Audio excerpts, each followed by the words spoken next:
Dans un laboratoire, un jaune d'œuf est injecté avec un mystérieux liquide vert. En une seconde, une copie identique sort du premier jaune. Pendant ce temps, sur le Hollywood Walk of Fame, la célébrité légendaire Elizabeth obtient enfin son étoile. Au cours de la première année, les fans se rassemblent autour de l'étoile pour lui témoigner leur amour, mais au fil du temps, les gens cessent d'y prêter attention.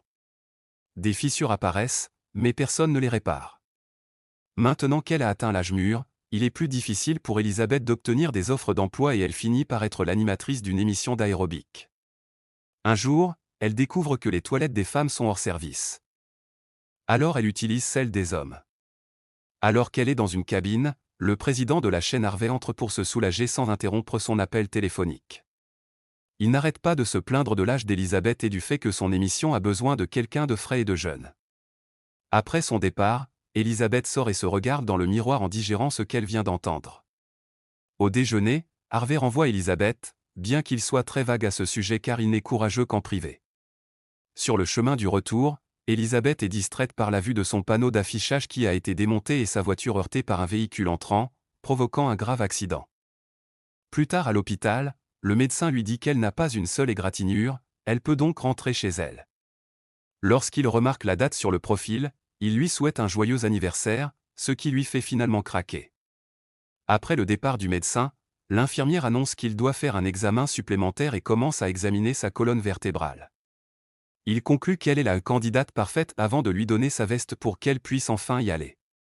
Une fois dehors, Elizabeth découvre que l'infirmière a laissé un petit paquet dans la poche de sa veste. Elle le déballe pour trouver une clé USB avec les mots « la substance » ou plus un numéro de téléphone. Le papier dit aussi « ça a changé ma vie ». À ce moment-là, elle est approchée par Fred, qui allait à l'école avec elle. Il dit qu'elle est aussi belle qu'à l'époque et lui donne son numéro. À la maison, Elizabeth regarde le contenu de la clé USB, qui est une vidéo faisant la publicité de quelque chose appelé The Substance. Il offre à l'utilisateur l'expérience de vivre comme une version plus jeune et meilleure d'eux-mêmes, alternant entre les corps jeunes et vieux tous les 7 jours.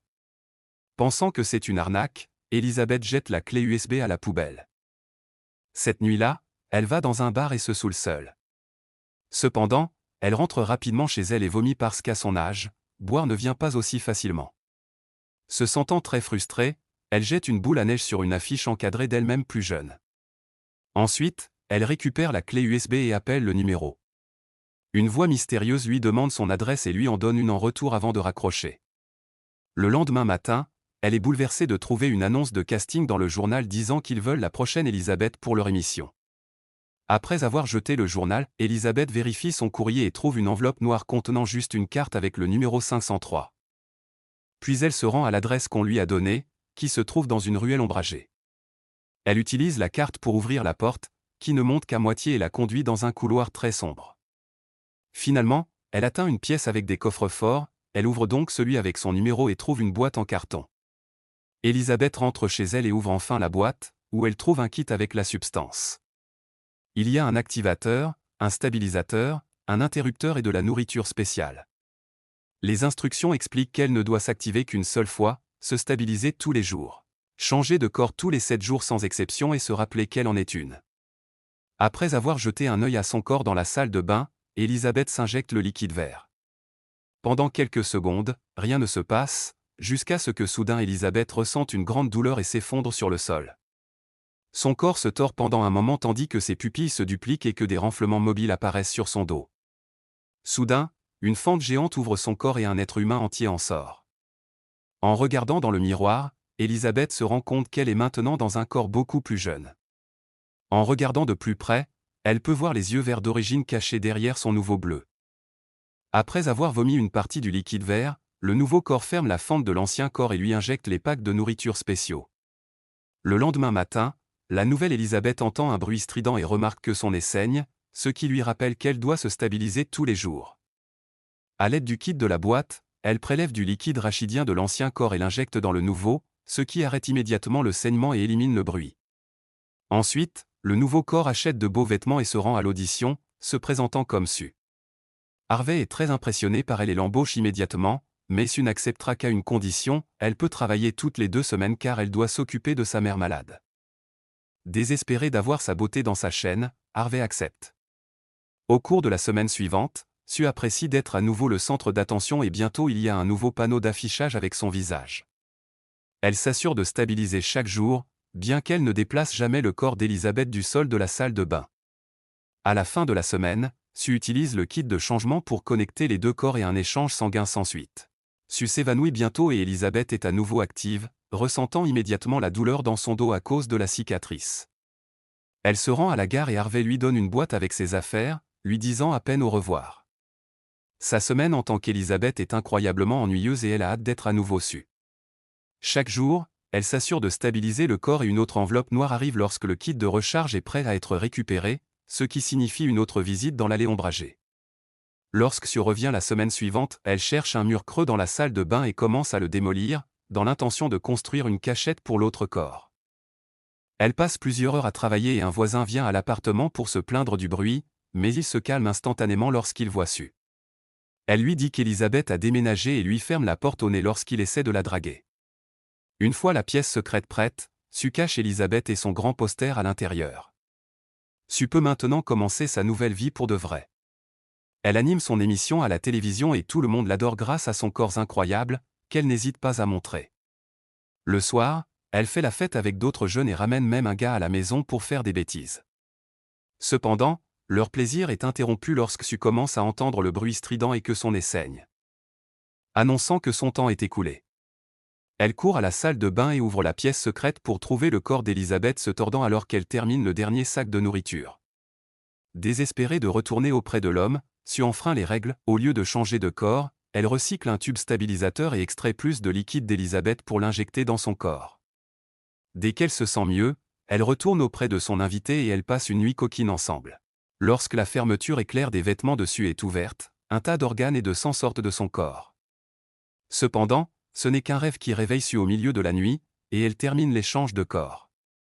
Elizabeth se réveille au matin pour découvrir le désordre que Sue a laissé dans l'appartement et une note de l'homme, qui dit qu'il reviendra plus tard pour son vélo. À ce moment-là, Elizabeth est horrifiée de découvrir que les heures supplémentaires qu'elle a passées en tant que Sue ont des conséquences et qu'une partie de sa main semble désormais très vieille. Elle court pour la laver mais rien ne se passe. Puis Elizabeth appelle le numéro de la clé USB. Mais la voix mystérieuse lui dit qu'il n'y a pas de solution. Quand Elizabeth essaie de rejeter la faute sur Sue, la voix lui rappelle que Sue n'est pas une personne à part entière. Ensuite, Elizabeth nettoie l'appartement tout en regardant la télévision et voit Sue dans l'émission. La beauté du jeune corps l'irrite et elle finit par l'éteindre. Puis le voisin frappe à nouveau à sa porte et essaie de l'inviter à sortir, mais Elizabeth ne lui répond jamais. Cet après-midi-là, Elizabeth se rend dans l'allée pour chercher sa boîte de recharge et entend un bruit qui ressemble étrangement au mot Sue. Terrifiée, elle s'enfuit immédiatement avec sa boîte. Elizabeth finit par entrer dans un restaurant et garde sa mauvaise main cachée dans un gant. Soudain, un vieil homme dit que 7 jours semblent longs, et Elizabeth remarque qu'il a la même tache de naissance sur le bras que l'infirmière qui lui a donné la clé USB. Il lui fait un clin d'œil et laisse tomber accidentellement son portefeuille, qui contient une carte avec le numéro 207. Cela confirme que l'infirmière était le jeune corps de cet homme créé par la substance. Il commence à partager son expérience, il devient très solitaire de simplement être en vie, et chaque fois, il devient plus difficile de se rappeler que le vieux corps mérite d'exister et compte aussi. Lorsqu'il lui demande si le jeune corps a commencé à la ronger, Elizabeth s'enfuit effrayée. À l'extérieur de son appartement, elle tombe sur le gars de la nuit dernière qui est venu chercher son vélo. Il lui crie dessus avant de partir, ce qui est un autre rappel de la façon dont les gens l'aperçoivent dans ce corps. Ayant besoin de se sentir mieux dans sa peau, Elizabeth décide d'appeler Fred et accepte un rendez-vous. Elle met ses plus beaux vêtements mais quand il s'agit de se maquiller, elle copie le style dessus. En sortant, elle voit le panneau d'affichage avec la photo dessus et cela la fait se sentir à nouveau mal à propos de son corps. Elizabeth attrape quelques accessoires et répare le maquillage pour avoir un style qui correspond à son âge. Cependant, lorsqu'elle essaie de repartir, la vue du panneau d'affichage continue de la hanter. Une fois de plus, elle va aux toilettes et s'effondre en jouant avec son maquillage et ses cheveux. Finalement, elle ne va pas au rendez-vous et ignore tous les messages que Fred lui envoie. La semaine suivante, alors que Sue enregistre son émission, elle panique lorsqu'elle sent une bosse apparaître sur ses fesses. Cependant, lorsqu'elle vérifie, il n'y a rien. L'équipe diffuse l'enregistrement sur grand écran pour vérifier ce qui s'est passé et Sue se sent incroyablement exposée. Alors elle enfile un peignoir et se précipite dans sa loge. En voyant à nouveau la bosse, elle commence à la pousser à travers son corps jusqu'à ce qu'elle atteigne son ventre, puis elle atteint l'intérieur par son nombril pour retirer la bosse qui s'avère être une cuisse de poulet. La prochaine fois qu'elle se réveille après l'échange, Sue trouve les restes de nourriture laissés par Elizabeth, qui a beaucoup mangé pour faire face à sa dépression. Une Sue furieuse appelle le numéro pour se plaindre, expliquant qu'elle n'a presque pas de temps pour s'amuser à cause du travail alors qu'Elizabeth passe ses journées à manger et à regarder la télévision. La seule réponse de la voix est de lui rappeler qu'il n'y a pas de elle et toi. Lorsqu'elle se rend au travail, Sue est choquée de découvrir que l'enregistrement de son émission a été annulé et elle devient très nerveuse lorsqu'elle est appelée au bureau d'Harvey. Cependant, il a de bonnes nouvelles, elle est devenue si populaire qu'ils veulent qu'elle anime une émission spéciale pour le réveillon du Nouvel An.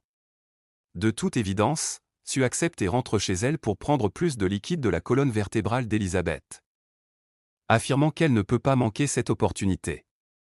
Sa carrière se déroule si bien que Sue continue à le faire pendant plusieurs jours, ce qui fait que le trou dans le dos d'Elizabeth devient vert et méchant. Quand Elizabeth revient enfin, elle crie en voyant son corps.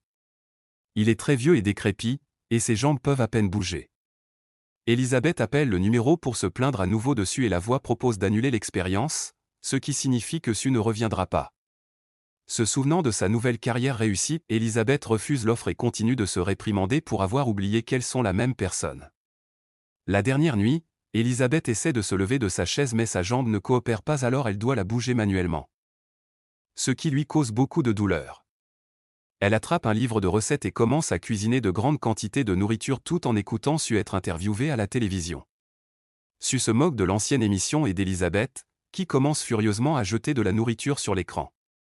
Elle a l'impression que le panneau d'affichage se moque d'elle aussi, alors elle jette des œufs sur la fenêtre et la recouvre de papier journal. Avant de faire le changement, Elizabeth se crie dessus dans le miroir, essayant de rappeler à Sue de se contrôler. Lorsque Sue se réveille, elle trouve l'appartement dans un état dégoûtant et commence à insulter Elizabeth. Avide de vengeance, elle prend plusieurs aiguilles de liquide céphalorachidien pour éviter de changer à nouveau. 3 mois plus tard, Sue a toujours le contrôle et il y a des publicités pour son émission du réveillon du Nouvel An à la télévision et sur le panneau d'affichage. Une nuit, Sue amène un autre homme à l'appartement, mais elle lui demande d'attendre pendant qu'elle va aux toilettes. La pièce cachée est remplie de déchets, mais Sue continue d'extraire du liquide d'Elizabeth sans nettoyer. La plaie d'injection est maintenant infectée et le liquide sort sombre et presque nécrotique. Commençant à se sentir étourdie, Sue appelle le numéro et explique qu'il n'y a plus de liquide stabilisateur, alors la voix explique qu'elle a tout vidé. Le liquide a besoin de temps pour se régénérer et pour cela, Sue doit changer de corps. Elle panique et refuse parce que son grand spectacle est le lendemain, mais son nez commence à saigner et elle s'effondre. Luttant contre la douleur, Sue n'a d'autre choix que de ramper jusqu'à la salle de bain et de faire enfin le changement. Dans la chambre, l'homme entend un bruit et vient dans la salle de bain pour enquêter, mais Elizabeth verrouille la porte avant qu'il ne puisse la voir. Ignorant ces questions, elle se regarde dans le miroir et est horrifiée de découvrir une abomination. Furieuse, elle crie au gars de le faire partir. Après, elle sort de la salle de bain, et c'est si difficile de marcher dans ce corps qu'elle ne cesse de tomber. Une fois arrivée au salon, elle appelle le numéro et choisit d'annuler l'expérience. Puis elle sort son vieux poster de la pièce secrète. Le lendemain matin, une enveloppe noire arrive disant que la dernière livraison est dans la boîte. Elizabeth couvre son corps avec autant de vêtements que possible et en sortant, elle crie sur le voisin, qui se cache immédiatement de peur. Elle court dans l'allée pour récupérer la boîte et la ramène chez elle pour l'ouvrir, trouvant une seule seringue avec un liquide noir. Soudain, elle entend une voix lui dire qu'il n'y a pas de retour en arrière, mais elle l'ignore et injecte le liquide sombre dans le corps dessus. Cependant, elle se souvient aussi que ce soir est le grand spectacle et s'arrête avant de vider la seringue.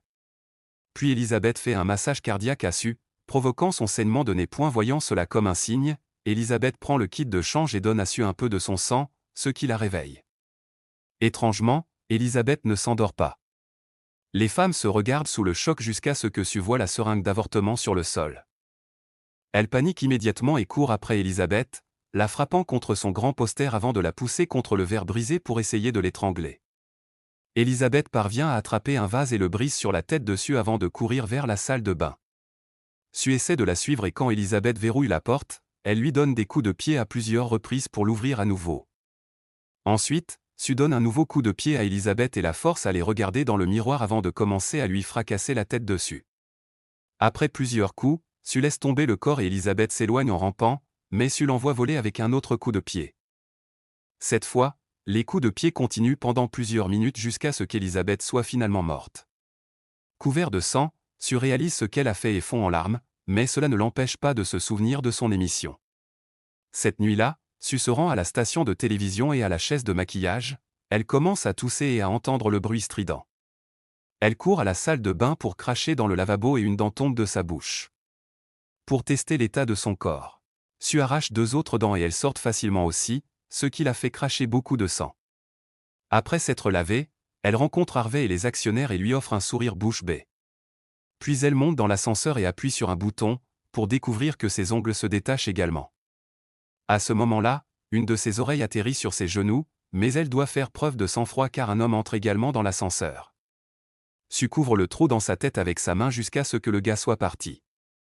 Ensuite, Sue sort par la porte arrière et court vers son appartement, où elle cherche l'activateur qui n'était censé être utilisé qu'une seule fois. Espérant pouvoir se faire un nouveau beau corps, elle s'injecte le liquide vert et tombe au sol de douleur alors que son dos se fend. Une fois le processus terminé, Sue vérifie le nouveau corps sur le miroir et est horrifiée de découvrir une créature dégoûtante et déformée avec le visage d'Elizabeth sur le dos. Cette créature est Monster Elizazu et après avoir vomi le liquide vert, elle enfile la robe du spectacle et les bijoux, elle boucle également les quelques mèches de cheveux qu'elle a. Comme cela ne l'aide pas beaucoup, elle décide de détruire l'ancienne affiche pour faire un masque qu'elle colle sur son visage et met du rouge à lèvres. Puis elle se rend à la station de télévision et est ravie de voir tout le monde l'accueillir avec des éloges. Mais cela s'avère être son imagination. Comme les lumières sont éteintes sur la scène principale, Elizazu parvient à y monter sans être vue. Lorsque le spectacle commence, les lumières sont allumées et Elizazu essaie de parler dans le micro mais elle ne fait que marmonner de sa bouche déformée. À ce moment-là, le masque tombe et elle commence à vomir des morceaux de son corps, ce que tout le monde trouve dégoûtant. Après le choc initial, une femme crie et un homme l'appelle un monstre, ce qui fait paniquer le reste du public. Un groupe de gars l'entoure et la bouscule en l'appelant des choses comme monstre et monstre. Elizazu tombe au sol en larmes, essayant de parler en vain. Lorsqu'elle se relève, un homme la frappe avec une batte de baseball et la décapite. Cependant, sa tête se régénère lentement en même temps que son bras tombe, provoquant un jet de sang qui arrosa toute la foule pendant plusieurs minutes. Toute la salle finit par se couvrir de rouge et les gens peuvent à peine bouger car ils continuent à glisser et à tomber les uns contre les autres. Finalement, Elizazu parvient à s'échapper du bâtiment, mais alors qu'elle court dans la rue, elle tombe et son corps explose en milliers de morceaux sanglants. La seule partie encore vivante est le visage d'Elizabeth, qui sort du tas pour atteindre son étoile. Elle se tient joyeusement dessus et se souvient du bon vieux temps jusqu'à ce qu'elle fonde. Le lendemain matin, une autolaveuse nettoie le sang, car il s'agissait simplement d'une autre tâche dans la rue.